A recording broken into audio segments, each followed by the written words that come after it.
Des séances de formation préliminaire ont débuté ce jeudi 20 février. De jeunes volontaires qui souhaitent rejoindre les forces armées de la République démocratique du Congo y sont accueillis. Dans les villes de Beni et Butembo, des habitants expriment leur inquiétude face à l'avancée des rebelles. Ils demandent au gouvernement congolais et à la communauté internationale une attention particulière sur la situation sécuritaire alarmante dans l'est de la RDC.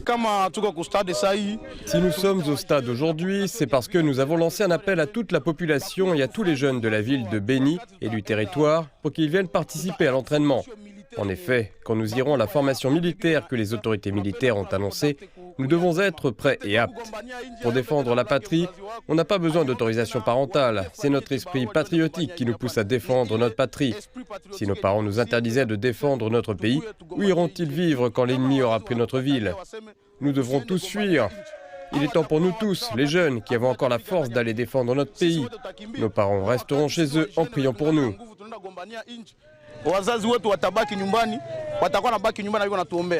Plutôt déterminé, Djemersi Mboula est prêt à tout affronter pour défendre son pays. Ces jeunes de la ville de Butembo restent optimistes quant au retour de la paix dans son pays déchiré depuis plus de 30 ans par des conflits armés.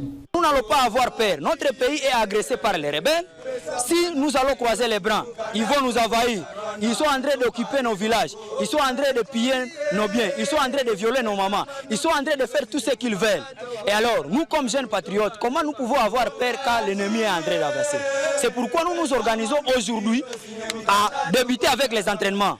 Que nous soyons aptes. Demain ou après-demain, ils vont arriver à Beni, qu'ils nous trouvent étant bien entraînés, étant sophistiqués, et nous allons faire face. Malgré les appels à la résilience des autorités congolaises, la population de la région s'interroge sur la garantie sécuritaire qu'offrent les services de sécurité face à l'avancée des rebelles du 23 qui ont déjà pris le contrôle de la ville de Bukavu en province du Sud Kivu et celle de Goma dans la province du Nord Kivu, mais aussi d'autres territoires dans les deux provinces. Ce qu'il faut dire, c'est qu'il y a vraiment de l'inquiétude. Il y a de l'inquiétude, il y a de la peur lorsque l'on tient compte des réalités qui s'observent dans des milieux déjà occupés par les rebelles. Nous pensons que cette avancée est une vraie menace et qu'il y a la nécessité de pouvoir stopper cela avant que le pire n'arrive. Ce qu'il faut dire, c'est qu'on peut bien vouloir se demander, en tant que population, de garder le calme, de rester apaisé, mais avec quelle garantie?